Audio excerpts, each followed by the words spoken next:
അസ്സലാമു അലൈക്കും വറഹ്മത്തുള്ളാഹി വബറകാതുഹു. അൽഹംദുലില്ലാഹ് വസ്സലാത്തു വസ്സലാമു അലാ അഫ്ളലിൽ മുർസലീൻ വഅലാ ആലിഹി വസഹ്ബിഹി അജ്മഈൻ. അമ്മാ ബഅദ്. പ്രിയമുള്ള സഹോദരങ്ങളെ, സുഹൃത്തുക്കളെ, നാം ഇന്ന് ഒരുപാട് പ്രഭാഷണങ്ങൾ, പ്രസംഗങ്ങൾ കേട്ടുകൊണ്ടിരിക്കുന്ന കാലമാണ്. മുൻകാലങ്ങളെപ്പോലെ അല്ല, എവിടെ തിരിഞ്ഞാലും എപ്പോഴും നമ്മുടെ കയ്യിൽ തന്നെ, നമ്മുടെ പോക്കറ്റിൽ തന്നെ ധാരാളം പ്രഭാഷണങ്ങളാണ് നമ്മൾ കേൾക്കുന്നത്. ഈ പ്രഭാഷണങ്ങളിൽ അധികവും നമ്മളെ വഴിതെറ്റിക്കുന്നതും വഴിപിഴപ്പിക്കുന്നതും പരിശുദ്ധ ഇസ്ലാമിൽ നിന്നും അകറ്റുന്നതിനും ഉപകരിക്കുന്ന പ്രഭാഷണമാണ് കൂടുതലും കേൾക്കുന്നത്. പണ്ടൊക്കെ നാം കേട്ടിരുന്നതിന് വിരുദ്ധമായ, കേട്ടിരുന്നതിന് വ്യത്യാസമായ ഒരുപാട് കാര്യങ്ങളാണ് ഇന്ന് നാം കാണുകയും കേൾക്കുകയും ചെയ്യുന്നത്.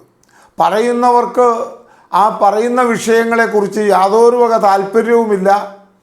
എന്തെങ്കിലും അവരുടെ സന്ദർഭമനുസരിച്ച് അവരങ്ങ് പറഞ്ഞു വിടുക എന്നതിൽ കവിഞ്ഞ് ഒരു ഉദ്ദേശവുമില്ലാത്ത വിധത്തിൽ ഈ അടുത്ത ദിവസം ഒരു പ്രഭാഷണം കേൾക്കാനിടയായി. ആ പ്രഭാഷണത്തിൽ പറയുന്നത് സൗദി അറേബ്യയാണ് ഈ രാജ്യത്ത് ഏറ്റവും വലിയ കൊലയാളികളും കൊലപാതകങ്ങളും നടത്തുന്നത്. സൗദി അറേബ്യ എന്ന് പറയുന്ന രാജ്യത്തെ ആക്ഷേപിച്ചുകൊണ്ട് ആ രാജ്യത്തിലേക്കുള്ള മനുഷ്യൻ്റെ, മുസ്ലിമുകളുടെ മനസ്സിൽ സൗദി ഭരണത്തോടും സൗദി അറേബ്യയോടും ഉണ്ടായിക്കൊണ്ടിരിക്കുന്ന ഒരു ഇഷ്ടവും സ്നേഹവും തീർത്തും ഇല്ലാതാക്കി കളയാൻ കഴിയും വിധത്തിലുള്ള ഒരുപാട് ആക്ഷേപങ്ങളാണ് സൗദി അറേബ്യയെ ഉദ്ദേശിച്ചുകൊണ്ട്, സൗദി രാജാക്കന്മാരെ ഉദ്ദേശിച്ചുകൊണ്ട്, സൗദി ഭരണകൂടത്തെ ഉദ്ദേശിച്ചുകൊണ്ട് ഒരു മുസ്ലിയാർ നടത്തുന്നത്. അയാളെ സംബന്ധിച്ചിടത്തോളം അയാൾക്ക് ശരിയെന്ന് തോന്നുന്ന അല്ലാത്ത എല്ലാത്തിനെയും എതിർക്കുന്ന സ്വഭാവമാണ് അയാൾക്കുള്ളത്. അയാളാണെങ്കിൽ അയാളുടെ അരികത്ത് ഓരോ കാര്യവും പറഞ്ഞുകൊണ്ട് മുഹമ്മദ് നബി വരുമെന്ന് പറയും. ഒരിക്കൽ പറയും അദ്ദേഹത്തിൻ്റെ അരികത്ത് ഖിദർ നബി വന്നെന്നോട് പറഞ്ഞു എന്ന് പറയും. അങ്ങനെ എന്ത് അയാൾ പറയുന്നോ പറയുന്നതെല്ലാം മുഹമ്മദ് നബി അദ്ദേഹത്തോട് പറഞ്ഞതാണ്, ഖിദർ നബി പറഞ്ഞതാണ്, ഇമാം മഹദിയാണ് ഈ നാളത്തെ കഴിഞ്ഞ് വരും. ഇങ്ങനെ അദ്ദേഹത്തിന് തോന്നുന്നത് എന്തും അങ്ങ് പറയുക. അതിന് ഒരുപാട് ആധികാരികത ഉണ്ട്. പുള്ളിയെ സംബന്ധിച്ചിടത്തോളം പുള്ളി ഒരുപാട് ഗവേഷണം ചെയ്യുന്ന ആളാണെന്നാണ് പുള്ളി സ്വയം പരിചയപ്പെടുത്തുന്നത്. ഖുർആനെ സംബന്ധിച്ച് ഒരുപാട് പരിഭാഷണപ്പെടുത്തി, ഒരുപാട് ഗവേഷണം നടത്തി. ഇപ്പോൾ ഈ അടുത്ത ദിവസം ഒരു പ്രസംഗം കേട്ടു. ആ പ്രസംഗത്തിൽ അദ്ദേഹം പറയുന്നത് മലബാറിനെ കുറിച്ച് ഖുർആനിൽ സൂചനയുണ്ട് എന്നാണ്. എന്തൊരു അത്ഭുതകരമായ കാര്യമാണ്! ഈ മലബാറിനെ കുറിച്ച് ഖുർആനിൽ സൂചനയുണ്ടെന്ന്. മലബാറിനെ കുറിച്ച് ഖുർആനിൽ സൂചന മലബാറിനെ കുറിച്ചാണോ? ഭൂമിയെക്കുറിച്ചൊക്കെ ഖുർആൻ എത്രയോ വിശാലമായി പറഞ്ഞിരിക്കുന്നു. ഭൂമിയിൽ പെട്ടതാണോ മലബാർ? എന്നാൽ പിന്നെ മലബാറിനെ കുറിച്ച് സൂചനയല്ലല്ലോ, അതിനേക്കാൾ കൂടുതൽ ഖുർആനിൽ പറഞ്ഞിട്ടുണ്ടല്ലോ. ഭൂമിയെ സംബന്ധിച്ച് എത്രയോ വിശാലമായി ഖുർആൻ പറയപ്പെട്ടിരിക്കുന്നു. ഭൂമിയുടെ ഘടനയെ സംബന്ധിച്ച് പറയപ്പെട്ടിരിക്കുന്നു. ഭൂമിയുടെ സ്വഭാവത്തെക്കുറിച്ച് പറയപ്പെട്ടിരിക്കുന്നു. ഭൂമിയെക്കുറിച്ച് ചിന്തിക്കാൻ അള്ളാഹു പറയപ്പെട്ടിരിക്കുന്നു. ഇങ്ങനെയുള്ള ഒരുപാട് കാര്യങ്ങളുള്ളതിൽ മലബാറിനെ കുറിച്ച് ഖുർആനിൽ സൂചനയുണ്ട് എന്ന് പറയുക വഴി മലബാറിന് പ്രത്യേകമായ ഒരു മഹത്വമുണ്ടെന്ന് വരുത്തി തീർക്കുക വഴി മലബാർ മുസ്ലിങ്ങളുടെ കയ്യടി നേടുവാനുള്ള ഒരു പ്രത്യേക ലക്ഷ്യം. അതിലൊരുപാട് കാര്യം അയാൾ പറഞ്ഞു വരുന്നുണ്ട്. അതിന് അദ്ദേഹം കൊടുക്കുന്ന വ്യാഖ്യാനവും സൂറത്തുമേതാ? സൂറത്തുൽ ഫത്ഹ്. ഇദാ ജാഅ നസ്റുല്ലാഹി വൽ ഫത്ഹ് വറഅയ്തന്നാസ യദ്ഖുലൂന ഫീ ദീനില്ലാഹി അഫ്വാജ. ഈ സൂറത്താണ് അദ്ദേഹം അതിന് ആധാരമായിട്ട് പറയുന്നത്. ഈ ഖുർആൻ, ഈ സൂറത്ത് അള്ളാഹുവിൻ്റെ റസൂലിന് ജിബ്രീൽ എത്തിച്ചു കൊടുത്ത സന്ദർഭത്തിൽ സ്വഹാബത്ത് ഇതിൻ്റെ വ്യാഖ്യാനം പിടികിട്ടാതെ എല്ലാവരും അതും ഇതുമൊക്കെ ഇങ്ങനെ ചിന്തിച്ച സമയത്ത് ബഹുമാനപ്പെട്ട റഈസുൽ മുഫസ്സിരീൻ ഇബ്നു അബ്ബാസ് റളിയല്ലാഹു അൻഹു ഈ പദവിയിലേക്ക് ഉയരാൻ തന്നെ കാരണം ഈ സൂറത്തിൽ അടങ്ങിയിരിക്കുന്ന യാഥാർത്ഥ്യം ബഹുമാനപ്പെട്ടവർ വ്യാഖ്യാനിച്ചു കൊടുത്തു. സഹാബാക്കൾ പലരും ഉണ്ടെങ്കിലും അതിൽ ഒരു പ്രായം കുറഞ്ഞ ഒരു കുട്ടിയായി ഇബ്നു അബ്ബാസ് സദസ്യരോട് ചോദിച്ചു, ഞാൻ നിങ്ങൾക്ക് ഇതിനെക്കുറിച്ചൊരു ചെറിയ അഭിപ്രായം, ഞാനൊരു കുട്ടിയാണ്, എനിക്ക് തോന്നുന്നുണ്ട്, അത് ഞാൻ പറഞ്ഞോട്ടെ എന്ന് ചോദിച്ചിട്ട് അവരുടെ അനുവാദത്തോടെ, അതായത് കൊള്ളാവുന്നവരിൽ ഏറ്റവും പ്രമുഖനായ അബൂബക്കർ സിദ്ദീഖ് ഉൾപ്പെടെയുള്ളവരുടെ സാന്നിധ്യത്തിൽ അവരുടെയൊക്കെ അഭിപ്രായം നിങ്ങളുടെയൊക്കെ മുന്നിൽ ഞാനൊന്ന് പറഞ്ഞോട്ടെ എന്ന അനുവാദം ചോദിച്ച് അതോടെ മര്യാദയോടെ ഭവ്യതയോടെ പറഞ്ഞു, ഈ സൂറത്ത് ബി വഫാത്തി റസൂലില്ലാ, അള്ളാഹുവിൻ്റെ റസൂലിൻ്റെ വഫാത്തിനെ സൂചിപ്പിക്കുന്ന സൂറത്താണ്.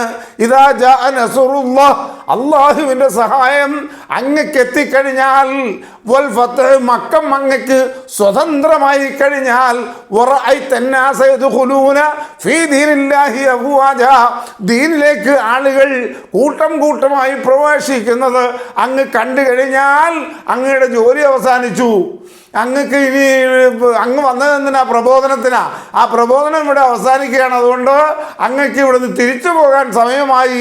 അതുകൊണ്ട് റസൂലുള്ളാഹിയുടെ വഫാത്താണ് ഇതിൻ്റെ സൂചന എന്ന് പറഞ്ഞപ്പോൾ സഹാബത്ത് വാവിട്ട് കരഞ്ഞു.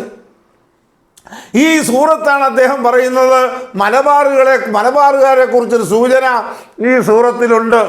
റഅയ്തന്നാസ എന്ന് പറയുന്ന അന്നാസ് എന്ന് പറയുന്ന അതിൽ ഉദ്ദേശിക്കുന്നത് മലബാറുകാരെയാണ്. യമന് അങ്ങനെ ഒരുപാട് വ്യാഖ്യാനം അദ്ദേഹം കൊടുക്കുക. പുള്ളി പറയുന്നുണ്ട് കേട്ടോ, എനിക്ക് തോന്നുന്നെന്ന് പറയുന്നുണ്ട്.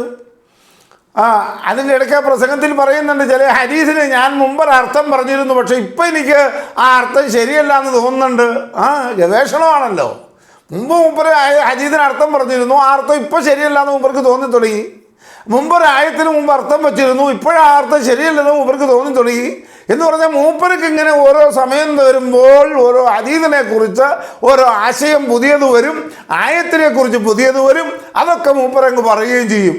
അങ്ങനെ പറയുന്ന ഒരു പ്രഭാഷകൻ, ഈ അടുത്ത ദിവസം അദ്ദേഹത്തിൻ്റെ പ്രസംഗം ഞാൻ കേട്ടതാണ്, മലബാറിനെ കുറിച്ചുള്ള സൂചന. മലബാറിനെ കുറിച്ച് ഖുർആനിൽ സൂചനയുണ്ടെന്ന് പറയുന്നത് അതിലെന്താ അത്ഭുതം? മലബാറിനെ കുറിച്ചും ഖുർആനെ കുറിച്ചും ഭൂമിയെക്കുറിച്ചും ഒക്കെ വിശാലമായ സൂചന മാത്രമല്ല, വിശാലമായ സംസാരം ഖുർആനിലുണ്ട്. അപ്പോൾ അദ്ദേഹത്തിൻ്റെ ഒരു പ്രഭാഷണത്തിലാണ് ഞാൻ ഈ സൗദിയെ കുറിച്ച് കേട്ടത്. അദ്ദേഹം പറയുന്നത് ഒരുപാട് ആളുകളെ അപ്പുറത്തും ഇപ്പുറത്തും ഒക്കെ സൗദി കൊന്നു, ലക്ഷക്കണക്കിന് ആളുകളെ. ഈ പറച്ചൽ കൊണ്ട് ഉദ്ദേശിക്കുന്നത് എന്താ? സൗദി അറേബ്യയോട് മുസ്ലിം ലോകത്തിനുള്ള ഇഷ്ടവും സ്നേഹവും ബഹുമാനവും അടുപ്പവും ഇല്ലാതാക്കണം. അതിന് അദ്ദേഹം പറയുന്ന ന്യായം എന്താ? അവിടെയൊക്കെ വഹാബികളാണ്. പുള്ളി പറയുക എല്ലാ സ്ഥലത്തും പുള്ളി വഹാബിനെയാണല്ലോ കാണുക, എല്ലാ സ്ഥലത്തും മുജാഹിദിനെയാണല്ലോ കാണുക. മുജാഹിദ് വഹാബി, ഇതാണല്ലോ പ്രധാനമായും പുള്ളിയുടെ സംസാര ലക്ഷ്യം തന്നെ. വഹാബിയാണ്. എന്തിലും വഹാബി. ഇവിടെ ഫലസ്തീൻ യുദ്ധം ഇവിടെയൊക്കെ അവിടെയും വഹാബി, എന്തിനും വഹാബി. അപ്പോൾ സൗദിയിൽ ഇപ്പോൾ വഹാബിയാണ്. അതുകൊണ്ട് സൗദി ലോകത്തുള്ള എല്ലാ ആളുകളെയും കൊന്നൊടുക്കുന്നതിന് മുന്നിൽ വന്നത് സൗദിയാണ്. എന്നാൽ സൗദി അറേബ്യയെ സംബന്ധിച്ചൊക്കെ എന്തെങ്കിലുമൊക്കെ അഭിപ്രായ വ്യത്യാസങ്ങൾ പറഞ്ഞു പരത്തി സൗദിയോട്, മക്കയോട്, മദീനയോട് ഒക്കെ മുസ്ലിം ലോകത്തിനുള്ള ഹുബ്ബ്, സ്നേഹം, ബഹുമാനം ഇല്ലാതാക്കുക എന്നാൽ അതുകൊണ്ട് വരുന്ന നാശം എത്ര വലുതാണ് എന്ന് ചിന്തിക്കണ്ടേ?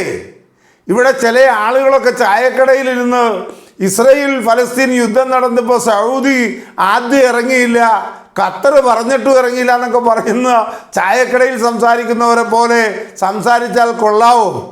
സൗദിക്ക് അങ്ങനെ ഇറങ്ങാൻ കഴിയുമോ? സൗദിയുടെ കയ്യിൽ അല്ലാഹു തആല ഏൽപ്പിക്കപ്പെട്ടിരിക്കുന്നത് ചെറിയൊരു കാര്യമാണോ? ഖത്തറിനെ ഏൽപ്പിക്കപ്പെട്ട കാര്യമാണോ? UAE ഏൽപ്പിക്കപ്പെട്ട കാര്യമാണോ? അതുപോലെ ജോർഡാൻ, മറ്റ് രാജ്യങ്ങളൊക്കെ ഏൽപ്പിക്കപ്പെട്ട കാര്യമാണോ സൗദിയെ അള്ളാഹു ഏൽപ്പിക്കപ്പെട്ടത്? അള്ളാഹുവിൻ്റെ സൃഷ്ടികളിൽ പൂർണ്ണനായ മുഹമ്മദ് മുസ്തഫ സല്ലല്ലാഹു അലൈഹി വസല്ലം അന്ത്യവിശ്രമം കൊള്ളുന്ന ഹറമ് സൂക്ഷിക്കാനുള്ള അതിൻ്റെ ഖിദ്മത്തിൻ്റെ പരിപാലനം സൗദിയെ അള്ളാഹു ഏൽപ്പിച്ചിരിക്കുകയല്ലേ? അതുപോലെ അള്ളാഹുവിൻ്റെ വീടാകുന്ന കഅബ ഷരീഫ് ഉൾക്കൊള്ളുന്ന മസ്ജിദുൽ ഹറം, മക്കയിൽ സ്ഥിതി ചെയ്യുന്ന മസ്ജിദുൽ ഹറമിൻ്റെ അതിൻ്റെ ഖിദ്മത്ത്, അതിൻ്റെ പരിപാലനം അള്ളാഹു ഏൽപ്പിക്കപ്പെട്ടിരിക്കുകയല്ലേ? ഇത് പ്രതിദിനം ലക്ഷക്കണക്കിന് ആ മുസ്ലിങ്ങൾ ലോകത്തിൻ്റെ നാനാഭാഗത്തു നിന്ന് തവാഫിന് വരുന്ന, ഉംറയ്ക്ക് വരുന്ന, മക്കയും സിയാറത്തിന് വരുന്ന റൗളയിൽ ഉൾപ്പെടെയുള്ള പുന്നാര നബിയുടെ റൗളയും ഒക്കെ ഉള്ള മദീനയും മക്കയും ഒക്കെ കാത്തു സൂക്ഷിക്കേണ്ടവർ, അവരുടെ കയ്യിൽ മടിയിൽ കനമുള്ളവർ എന്ന് പറഞ്ഞാൽ അവർ ഒരുപാട് കാര്യം കാത്തു സൂക്ഷിക്കാൻ ബാധ്യസ്ഥരാണ്. അവർക്കെല്ലാവരും ചാടുന്നത് പോലെ ചാടാൻ കഴിയില്ല, അവർക്കെല്ലാവരും നിലപാടെടുക്കുന്ന പോലെ നിലപാടെടുക്കാൻ കഴിയില്ല. കാരണം അവരുടെ കയ്യിൽ സൂക്ഷിക്കപ്പെടേണ്ടത് ലക്ഷോപലക്ഷം മുസ്ലിങ്ങൾ ഓരോ ദിവസം ആ മസ്ജിദുൽ ഹറമിൽ വന്ന് തവാഫ് ചെയ്തു പോകുകയാണ് കഅബയെ. അതുപോലെ റൗളയിൽ സിയാറത്ത് ചെയ്ത് മദീനയിലെ റൗളയിൽ വന്നു പോവുകയാണ്. ഇതൊക്കെ സംരക്ഷിക്കപ്പെടേണ്ടത് ഇവരാണ്, അവരുടെ ബാധ്യതയാണ്. അവർക്ക് എന്തും ഏതും എപ്പോഴും മറ്റ് രാജ്യങ്ങൾ ചാടുന്ന പോലെ ചാടാനോ പറയാനോ എടുക്കാനോ കഴിയില്ല. അപ്പോൾ അത് മനസ്സിലാക്കാതെ ചായക്കടയിൽ നിന്ന് അഭിപ്രായം പറയും പോലെയാണ് ഈ കാസിമി മുസ്ലിയാർ. കാസിമി എന്നയാളെ കുറിച്ച് പറയാൻ പാടില്ല, കാരണം കാസിമി ബിരുദത്തിന് വിരുദ്ധമായ, ദൈവബന്ധിൽ നിന്ന് ബിരുദം വാങ്ങിയ, ആ ബിരുദവും തന്നവരും ആ ബിരുദം കൊടുത്ത ഉസ്താദന്മാരും മുഴുവനും പിഴച്ചവരാണെന്ന് പറയുന്ന അവരെ തള്ളിപ്പറയുന്ന ആളാണ്. അപ്പോൾ അതുകൊണ്ട് അദ്ദേഹത്തെക്കുറിച്ച് അങ്ങനെ പറയാൻ നിവൃത്തിയില്ല. ഏതായാലും ആ മുസ്ലിയാർ പറഞ്ഞുകൊണ്ടിരിക്കുന്നത് സൗദി അറേബ്യ ഏറ്റവും കുഴപ്പമാണ്. സൗദി അറേബ്യയിൽ പിരിവിന് വേണ്ടി മൊയ്ലിയാമാർ സൗദിയെ കുറ്റം പറയുന്നില്ല എന്നൊക്കെയാണ് പറയുന്നത്. സൗദി പോയി കാശ് വാങ്ങുന്നവരാ തലേക്കെട്ടുകാർ. അതുകൊണ്ട് സൗദീനെ അവർ കുറ്റം പറയില്ല. എനിക്ക് പിന്നെ കാശിൻ്റെ ആവശ്യമില്ലാത്തതുകൊണ്ട് ഞാൻ കണ്ണും മൂക്കും അടച്ച് കുറ്റം പറയുമെന്നൊക്കെയാണ് ഇയാൾ പറയണത്. ഇയാൾക്ക് കാശിൻ്റെ ആവശ്യമില്ലാത്തതുകൊണ്ടല്ല, ഇയാൾ കൊല്ലങ്ങൾ കുറേ ആയിട്ട് കാസറ്റ് വിറ്റ് ഇഷ്ടം പോലെ കാശുണ്ടാക്കിയിട്ടുണ്ട്, ഇപ്പോഴും കാശുണ്ടാക്കുന്നുണ്ട്. കാശുണ്ടാക്കുക, ബിസിനസ് ചെയ്യുക എന്നത് പുള്ളിയുടെ ലക്ഷ്യമാണ്. ആ ലക്ഷ്യത്തിൽ പുള്ളി എക്കാലവും വിജയിച്ചിട്ടുമുണ്ട്, വിജയിച്ചുകൊണ്ടിരിക്കുന്നുമുണ്ട്. കാരണം ഇങ്ങനെയാണല്ലോ സന്ദർഭത്തിനനുസരിച്ച് പറയുന്നത്. ഇപ്പോൾ മലബാർ മുസ്ലിങ്ങൾക്ക് തൃപ്തിപ്പെടാൻ വേണ്ടി ഖുർആനിൽ മലബാരികളെ നിങ്ങളെക്കുറിച്ച് ഖുർആൻ പറഞ്ഞേക്കുക, മലബാരികളെ ഖുർആനിൽ നിങ്ങളെക്കുറിച്ച് പറഞ്ഞിരിക്കുക. ശംസുലുലമയെ ഇഷ്ടപ്പെടാൻ ഒരു യമനി എന്ന് വന്ന് പറഞ്ഞ സത്യം അങ്ങനെയൊക്കെയാണ്. എന്നാലും ഇതൊക്കെ പറയുക വഴി ഉദ്ദേശിക്കപ്പെടുന്നത് എന്താണ്? സൗദിയെ മോശമാക്കുക, സൗദി ഭരണാധികാരികളെ മോശമാക്കുക, സൗദിയെ മോശമാക്കുക വഴി മോശമാകുന്നത് ആരാണ്? ഇസ്ലാമാണ് മോശമാകുന്നത്, അള്ളാഹുവിൻ്റെ ദീനാണ് മോശമാകുന്നത്. ലാ തസബ്ബുൽ അറബി അന അറബിയുൻ, അള്ളാഹുവിൻ റസൂല് പറഞ്ഞു, നിങ്ങൾ അറബികളെ തസബ്ബുൽ, അറബികളെ നിങ്ങൾ അടച്ച് ചീത്ത വിളിക്കരുത്. എന്തുകൊണ്ട്? അന അറബി, ഞാൻ അറബിയുൻ, ഞാൻ അറബിയാണെന്ന്. അതുകൊണ്ട് അറബികളെ അടച്ച് ചീത്ത വിളിക്കരുത് എന്ന് അറബികളെ മൊത്തം ഉദ്ദേശിച്ചുകൊണ്ട് നബി പറഞ്ഞെങ്കിൽ നബി ജനിച്ച മക്കയ്ക്ക് നബി എത്ര പ്രാധാന്യം കൊടുത്തു എന്ന് മനസ്സിലാക്കണ്ടേ? മനുഷ്യരിൽ ഏറ്റവും കൊള്ളാവുന്നവർ മക്കക്കാരാണെന്ന് മുത്തുനബി പറഞ്ഞിട്ടില്ലേ? മനുഷ്യരിൽ ഏറ്റവും കൊള്ളാവുന്നവർ മക്കക്കാരാണ്, അതിലേറ്റവും കൊള്ളാവുന്നവർ ഖുറൈശികളാണ്, അതിലേറ്റവും കൊള്ളാവുന്നവർ ഹാശിം കുടുംബക്കാരാണ് എന്നൊക്കെ എടുത്തെടുത്ത് അല്ലാഹു എൻ്റെ റസൂല് പറഞ്ഞില്ലേ?